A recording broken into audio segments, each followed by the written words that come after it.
Today on Paranormal Insights, we're going to look at dreams and what your dreams could mean for you. And we've got a question from Gina who wants to know how to get through the loss of a soulmate. And a quick look at life purpose consulting. The answer might be in your hands.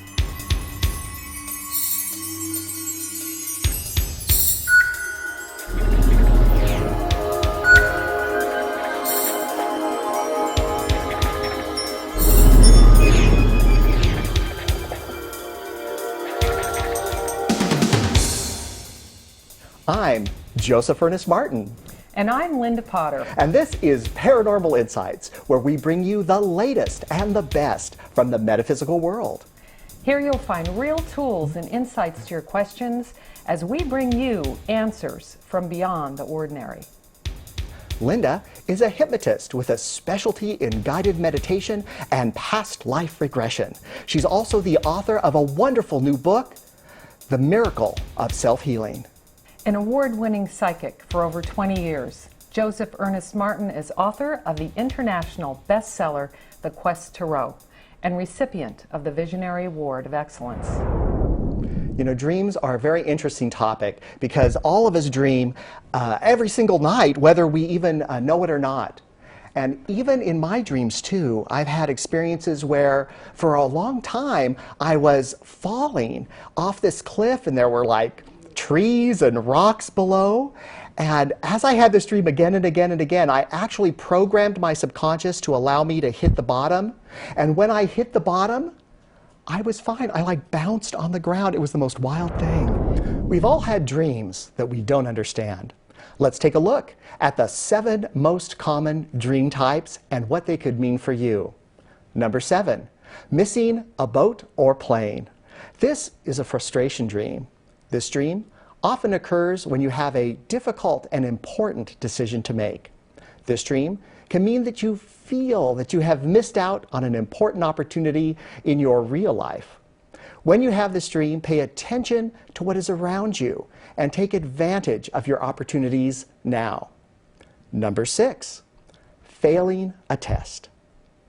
This dream usually occurs in people that have been out of school for a while or out of school for some time. This dream normally means that you feel tested in some part of your life. You may also feel unprepared for the situation or that you are playing a role in your life that you are not quite ready for. Number 5, dying or being ill. You may be the one who is ill, dying, or injured, or it may be a loved one. This dream may be warning you of a near future physical risk to yourself or a loved one you know. It also may be telling you that you fear losing a loved one or that you want them to go away. Number 4, being chased. This is a common nightmare theme. Usually, someone or something is making you feel threatened. Ask yourself who or what in your life most closely resembles the monster that is chasing you. Dealing with this creature will help stop this dream. This dream may also be a replay of an actual event from your life that you may be running from. Number 3, bad or missing teeth. At a basic level, this dream means you may be afraid of being found unattractive, or you may fear embarrassment or loss of power in your ability to communicate or being seen as someone people would listen to. Number 2, being nude or in your underwear in public. In this dream, the dreamer is usually nude, partially dressed, or inappropriately dressed. You might be in a swimsuit at the office. Or the meaning of this dream is that you have revealed too much of yourself in a real-life situation. Take a look on how you may have been telling people too much or exposing too much information in your waking life. And the number 1 most common dream, falling or sinking. Most of us have had this dream in one form or another.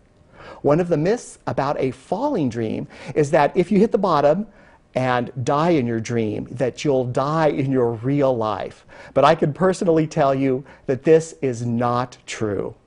Typically, a person having this dream is feeling insecure or lacking support in their waking life. This dream can occur when the person is feeling overwhelmed in life or ready to give up. You need to evaluate what is happening in your life to locate the problem. After you deal with this issue or this dream usually goes away. There are as many kinds of dreams as there are dreamers. And the best interpreter of a dream is always the dreamer, because the symbols and archetypes displayed in the dream come from the dreamer's own subconscious. Do ask for assistance in decoding your dreams, but remember that you are the best master interpreter of your own dreams. It's interesting the control that we have over our dreams, and yet we think they're so out of control. One of the most wonderful parts about dreaming that I discovered was, as a child, I used to have this reoccurring nightmare at the age of about 6, 7, 8 years old. And I remember how horrified I was when I would wake up in this completely drenched PJs, and what I just dreamt was so scary to me, and I didn't have a place to put it. When I grew up, however, and gained the knowledge about dreams and what they can possibly mean, I really got to understand that it is all about putting it in a place with the knowledge that makes it go away.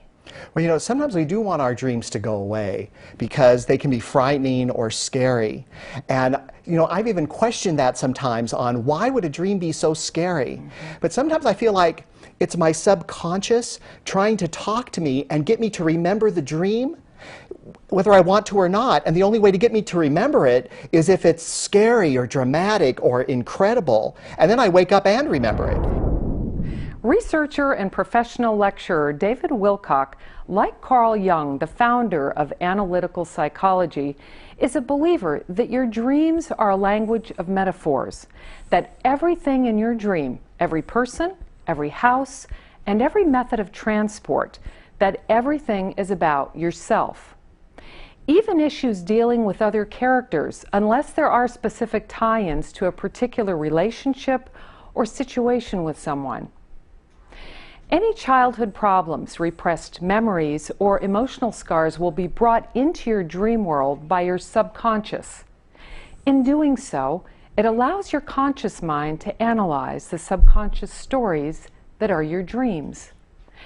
And it is this analyzing that brings forth an illumination of often unrealized issues. Issues that may be at the heart of your daily challenges in one area or another. According to Wilcock, all colors in a dream, no matter what they're tied to, have a connection to one of your chakra levels. For example, if you dream the color deep blue, he says it's connected to psychic ability, intuitive awareness, compassionate wisdom, and not necessarily doing what others want you to do, but rather making decisions based on what will do the greatest good for the greatest numbers. Each color has a corresponding definition to help you in determining what that color symbol means. If your dream takes you outdoors, your dream is revealing that you're dealing with society at large, other people, and your relationship to the earth. Indoors represents the environment of your current personality. Are you feeling open and expanded, or tight and shut down? If it's a house you dream about, is it clean or messy? A messy house is cluttered thought. A clean house represents a clearer thought process. I've also found the area of repetitive dreams to be actual past life experiences that we haven't let go of yet. This manifests in childhood most often. The dreams tend to be fraught with negativity. You find yourself being chased in a fight or some other sort of fear-based physical challenge. However, these dreams tend to dissipate over time. There are many books on dreams and dream interpretation. They can be quite helpful if you're anxious to get answers to your particular dream experience. A couple of choices are Lucid Dreaming by Stephen LaBerge and the book Conscious Dreaming by Robert Moss. The bottom line with dreams is that you're the only one to really define the messages that are contained within yours. Use these experts in the field as a guide, remembering that your specific dreams are specific to your life experiences. There's no right or wrong to your interpretation. Always go with the answers you resonate to. You'll know, because you are the best one to interpret your dreams. Yes, and the subconscious, the thing about the subconscious is it's the storehouse for everything we've ever experienced, whether it's this life or possibly another. And in the dream time is where this information starts to bubble up. And so it's up to us to discern where it comes from, and really more importantly, what's the message, and then how do we use it to get answers for ourselves. Well, you know, one time I had a dream, and my mom and dad and I, we were at the airport, and we were putting luggage into the trunk of the car, and this guy came up with a knife, and he was trying to attack my mom. And I was trying to protect her, and there was my dad, and it was just so dramatic, and I woke up and I had this big sweat. And so I asked my master psychic teachers, I said, "Now, what on earth does this thing mean?" And they laughed and they said, "Well, aren't your parents going on a trip soon?" I said, "Yes, they are." And they said, "Are you taking them to the airport?" I said, "Yes, I am." They said, "Well, have a safe trip." If you have a child that's having negative dreams or what we would call nightmares, I have a way for you to help them through that. I've done this myself, and this is what I do. It's kind of a little recipe. I go into their room when they're sleeping at night, and I sit down on their floor. And I speak very quietly so that they can hear me subconsciously, but they won't hear me consciously. And I say to them, wherever this nightmare is coming from, I'm asking that it go away. And then I tell my child in this very whispered voice, you have nothing to worry about.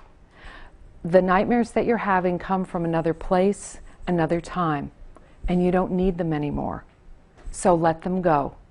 And upon your waking up, these nightmares or bad dreams that you're having will stop because you have nothing to worry about. That's what I do, and I think you might find it very, very helpful for a child in your life. Well, safe time in dreams is good, especially if we're not just dreaming, if there's possibly a little astral travel involved and we're leaving the body and we're actually having an experience outside of our body, maybe in the country we're in, down the street. If we're lucky to travel outside of our planet, visit another universe, see another species, or even interact with other people who are astral traveling in their own bodies. And astral travel is a whole nother aspect of this that you don't hear about. I think that once you start having those experiences, it's a tad bit unnerving because you don't know what place to put it in. But once you figure out what it's for, that's when it starts to come to a place where you can actually use that knowledge, not only for yourself when you astral travel, to meet with other people possibly, to explore with it, but to recognize that we can get out of this vehicle and make so many different discoveries. We do call it dream time, but really it's a lot more than that. How can you start to have a lucid dream? Well, lucid dreaming is when you are in your dream state, but you know that you are dreaming. This can sound a little odd, but think of it as when you are having your dream, you realize at some point that you are in the middle of your dream. You really can do this. When you do, many amazing things can happen. To get started on your own lucid dreaming, first, as you are laying in bed, say to your subconscious, I remember my dreams fully and completely.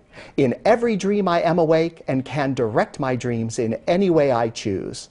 Then, keep a recorder next to the bed, or a pad or paper and a pencil. The minute you wake up from a dream, record it immediately. This will help you become more aware of your dreams. Then try to remind yourself while dreaming that this is a dream. It's hard at first, but the more you do it, the more you are able to do it.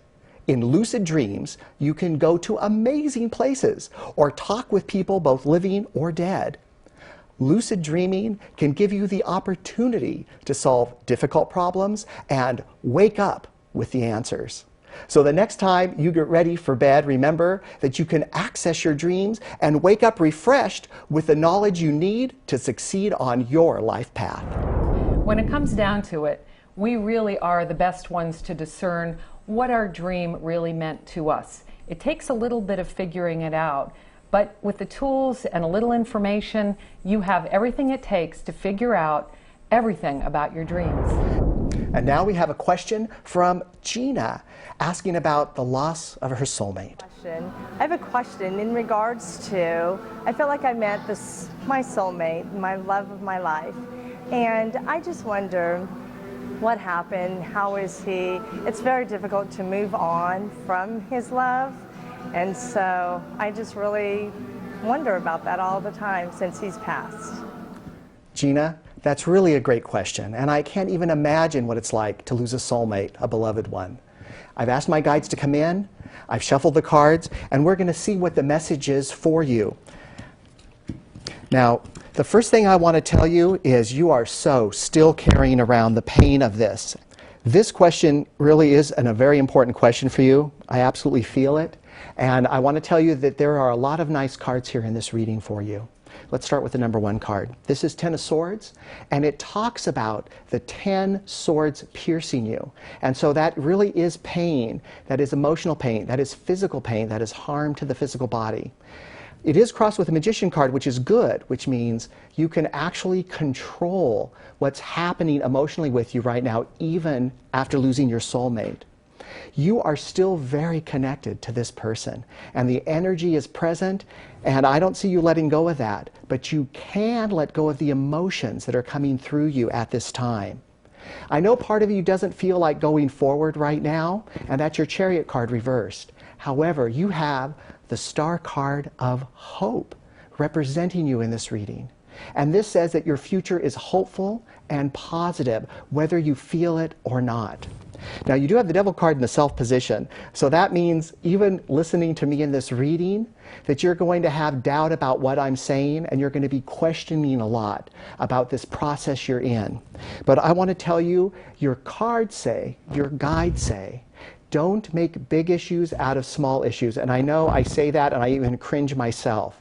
That's what's actually here for me to say, because it's saying this loved one who's passed on really hasn't left. They're still around, but you need to move on. And that's what it's really trying to say. You have the blank card representing your hopes and fears. And what this is going to tell you is you need to reevaluate your life, what you're doing, and what you're making happen for you.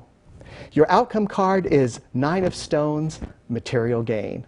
And so this process, especially by the end of September, is going to take a big lift up for the future, the big lift up in energy, positive feelings, new beginnings for you in a lot of great ways. I don't want to minimize what it is you've been through. I do want to tell you that all of this for you is a very, very good sign about your ability to be magical in going forward, to have hope for your future in great ways, and that you are going to recover from this, and that your future is bright and good, and there's a lot of positive in store for you. Be the magician in your own life, and you're going to find that the magical energy you channel in hope, faith, and love is going to bring you a new life that's going to be absolutely amazing. Gina, I want you to know I do feel for you, and I wish you the absolute best, and you are going to be just great. Gina, when we lose someone close to us, it's often challenging to move out from underneath the grief. And if this person was your soulmate, the challenge may not only be with the loss of him, but the question of why he left may linger just as it's doing with you now. Being sensitive to your loss, know that he left when it was most important for him to do so. It all reduces down to when we're through with what we came here to do, we must be on our way, as difficult as it may be for our loved ones in the aftermath of our departure. It's simply a matter of our job being done. People come into our lives for very specific reasons, and it's normal for us to make a pact with a loved one while we're on the other side. We may commit to share only a portion of a life together based on the experiences we've chosen to learn in this life. And often, what we think of as a soulmate may really be someone we knew from a past life that meant a great deal to us. But whether we're talking about soulmates or just a close connection, it doesn't really matter. It would simply be someone that we were extremely close to in another place, another time. And if that's the case, when you first met, you would very likely have a feeling of magic between the two of you. Or you may even have said that it was this sense of being struck by lightning when you both connected. It's a case of soul recognizing soul, and a destiny to be in each other's lives for a certain period of time, for very specific reasons. To address how he is, know that we all go home to the other side when we're done living our earth lives. As a past life regressionist, I've seen how we transition from one life to the next. And in between our lives, we go home to the other side. And the one thing our loved ones want us to know when they make that transition home is that they're all right. They often come in our dream time to let us know just that. But to help you with this loss, I would suggest lighting a candle, a white candle. And as you peer into the flame of this candle, bring this person to mind and tell him all that you wish to, how much he meant to you and how much you've been missing him, and anything else you wish him to hear. Know that he's listening to you. In fact, you can ask him to let you know he's there by making the candle flame flicker. Then, listening to what he wishes to tell you, he will answer you by thoughts that come into your mind. It's that easy. And you'll realize you haven't really lost him at all, for we never really lose anyone. They simply communicate from the dimension of the other side. Well, you know, this one was a little bit hard for me because it's so heartfelt what Gina's going through. And having lost loved ones in my life, it really does kind of shake me up. It does shake you up, and none of us really like the idea of going through any kind of a loss, whether it's a soulmate or someone extremely close to us. It's really, really challenging to get through the human part of it, but the helpful part is to know the reason is for a greater good, even though it's hard to understand that at the time. Well, and her, thank goodness, her guides, her spirits, wanted to tell her that her future was still so hopeful, and to me that was the nicest part of the reading. The loss just has to take its time. Yeah, it does, and time always does help us, even though that's the last thing you want to hear when you're going through a loss, is to always remember that time really is a healer, and as time goes on it will ease up a little more, and then maybe you'll be illuminated with the reasons why they came and went so quickly out of your life. Thank you for the question, Gina. And now we're going to take a quick look at Life Purpose Consulting and Markus Thorndike, who does a great job with hand analysis.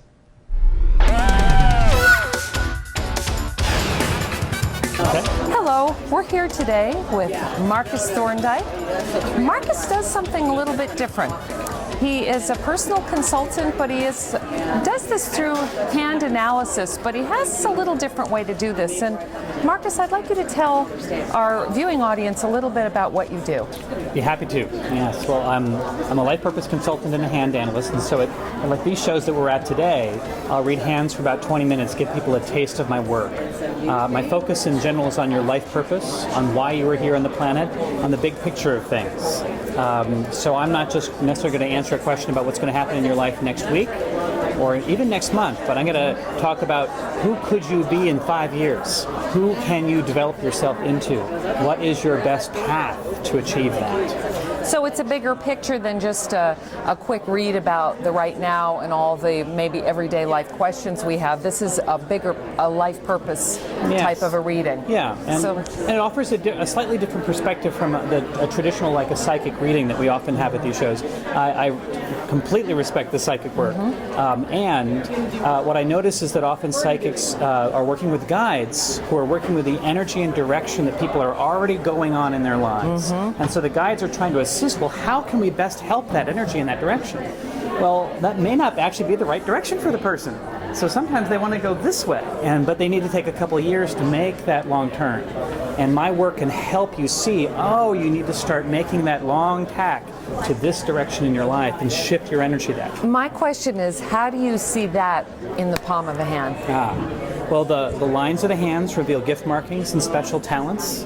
The fingerprints reveal life purpose, the big "why are you here" question. And they also reveal key life lesson issues, so the things that most people are trying to avoid in their lives. And so this kind of starkly lays it out on the table. These are the key issues that if you face them in your life begins to flower and open up. So if a person has a question about their life's purpose, are they going to come to you just for that? Do most people know that it's life purpose they're coming to you for? Well, usually people at these shows, at least, they're discovering me newly for the first time. And I have this new little card that I offer now because almost everyone coming to these shows is a gifted healer. And so this card says, "Are you a gifted healer?" Now, Markus, if somebody wants to get in touch with you, how do they do that? Great. You can find me at lifepurposeconsulting.us. That's lifepurposeconsulting.us. Or you can email me at Markus, M-A-R-K-U-S, at lifepurposeconsulting.us.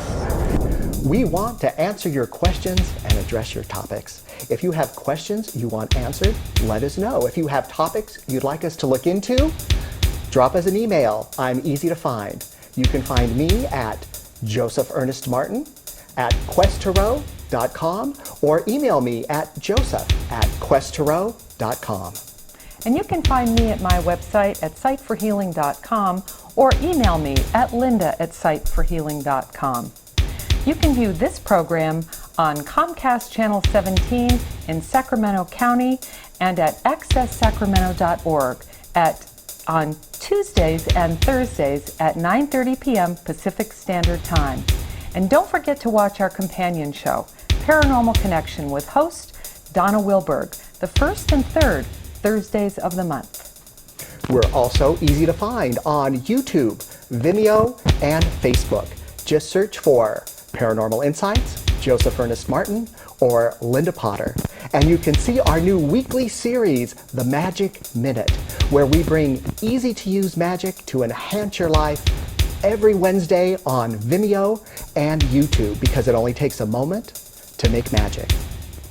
We want to hear from you, so we can bring you our paranormal insights and answers from beyond the ordinary.